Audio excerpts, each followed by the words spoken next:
Hello my dear friends, எல்லாருக்கும் வணக்கம்.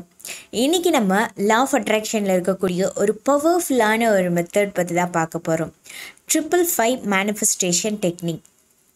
நம்ம சேனலில் ஆல்ரெடி 555 மேனிஃபெஸ்டேஷன் டெக்னிக் பற்றி போட்டிருக்கோம். பட் நிறைய பேர் வந்துட்டு பர்சனலாக மெசேஜ் பண்ணி 555 மேனிஃபெஸ்டேஷன் டெக்னிக் வந்துட்டு நான் ட்ரை பண்ணட்டுமா அப்படின்னு சொல்லிட்டு நிறைய அதில் இருக்கக்கூடிய டவுட்ஸ் எல்லாம் கேட்டுட்ருக்காங்க.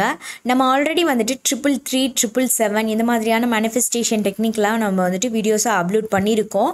அதிலெல்லாம் பார்த்திங்க அப்படின்னா 333 எப்படி நம்ம பண்ணோமோ, 999 இப்படி பண்ணோமோ, 777 எப்படி பண்ணோமோ அதே மாதிரி தான் வந்துட்டு 555 மெத்தடும் நம்ம பண்ணணும். அதாவது 333 அப்படின்னு எடுத்துக்கிட்டிங்கன்னா 3 டேஸுக்கு பார்த்திங்க அப்படின்னா ஒரு சென்டென்ஸ் நம்ம எழுதுகிறோம். எனக்கு வந்து இது வேணும், எனக்கு இது வாண்டட், எனக்கு இதுக்காக நான் மேனிஃபெஸ்டேஷன் பண்ண போகிறேன் அப்படின்னு நீங்கள் ஒரு முடிவு எடுத்துட்டிங்க அப்படின்னா அந்த முடிவில் நீங்கள் ஒரு நிலையாக இருந்து அதே முடிவை வந்துட்டு 33 டைம் ஒரு நாளைக்கு எழுதணும்.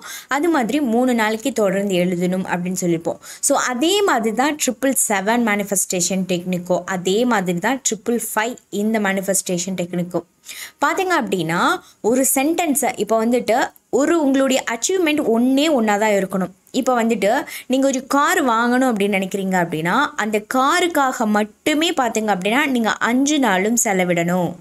இன்றைக்கி கார் வேணும் அப்படின்னு சொல்லிட்டு மேனிஃபெஸ்டேஷன் பண்ணிவிட்டு நாளைக்கு வந்துட்டு லவ் வேணும் அப்படின்னு சொல்லிட்டு மேனிஃபெஸ்டேஷன் பண்ணிவிட்டு இந்த மாதிரி பார்த்தீங்கன்னா குழப்பிடும் உங்களுக்கே.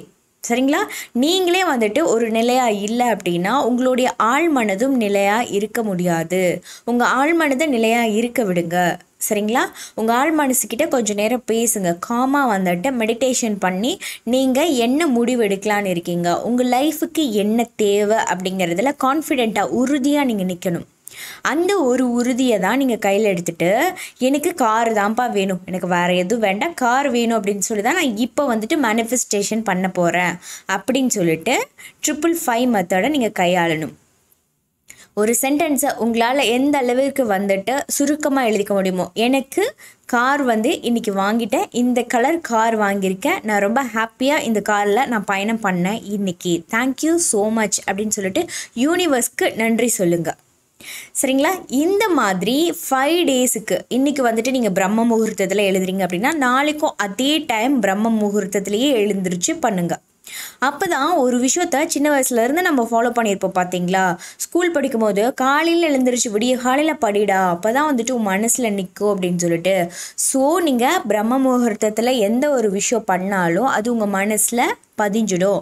உங்கள் மனசு தான் கடவுள் அப்படின்னு சொல்லிட்டு எல்லா வீடியோலையும் நான் அடித்து சொல்லிகிட்டு இருக்கேன். ஸோ அதனால உங்கள் மனசில் பதிய வைங்க. உங்களுக்கு என்ன தேவை அப்படிங்கிறத உங்களுடைய மனசில் காலையில் எழுந்திரிச்ச உடனே பிரம்ம முகூர்த்தம் அப்படிங்கிற டைம் பார்த்திங்க அப்படின்னா 3:30 to 5:45 வரைக்கும் இருக்கும் அப்படின்னு சொல்லியிருக்காங்க. அதாவது சூரிய உதயத்திற்கு முன்னாடி வரைக்கும். ஸோ இந்த டைமில் உங்களுக்கு எந்த டைம் வந்துட்டு கரெக்டாக இருக்குமோ அந்த டைமில் நீங்கள் எழுதுங்க. எழுதிட்டு நீங்கள் படுத்துடலாமா அப்படின்னு சொல்லிட்டு நிறைய பேர் கேட்குறீங்க. எழுதிட்டு திரும்பவும் வந்துட்டு படுக்கிறது வந்துட்டு சோம்பேறித்தனம். இந்த சோம்பேறித்தனம் வந்துட்டு வேணாம் அப்படின்னு நான் நினைக்கிறேன். ஏன் அப்படின்னா அந்த நாளை நீங்கள் எழுதி முடிச்சுட்டு அப்படியே ஸ்டார்ட் பண்ணுங்கள். சரிங்களா?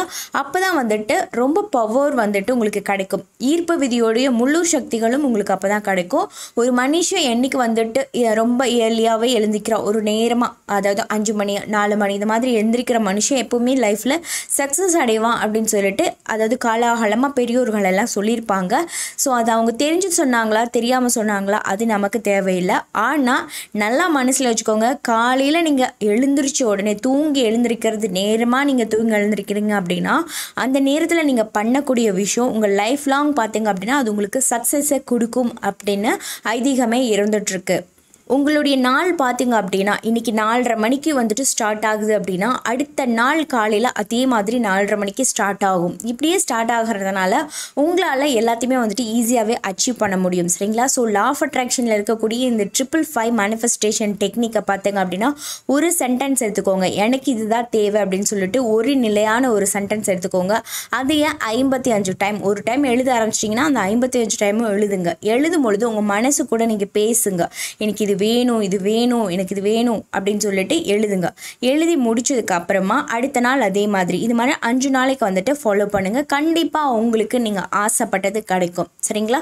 555 மேனிஃபெஸ்டேஷன் மெத்தடை நீங்கள் ஃபாலோ பண்ணிவிட்டு உங்களுக்கு கிடைக்கக்கூடிய அந்த எக்ஸ்பீரியன்ஸ் கமெண்ட் அப்படிங்கிறத நம்மளுடைய கமெண்ட் பாக்ஸில் வந்துட்டு ஷேர் பண்ணுங்கள். உங்களுடைய எக்ஸ்பீரியன்ஸ் கமெண்ட் அப்படிங்கிறது எனக்கு மட்டும் இல்லை, நம்ம சேனல் பார்த்து வர வியூவர்ஸ்க்கு ரொம்பவுமே ஹெல்ப்ஃபுல்லாக இருந்துகிட்ருக்கும். ஸோ அதனால மறக்காமல் உங்களுடைய எக்ஸ்பீரியன்ஸ் கமெண்ட் அப்படிங்கிறத நம்மளுடைய கமெண்ட் பாக்ஸில் வந்துட்டு ஷேர் பண்ணுங்கள்.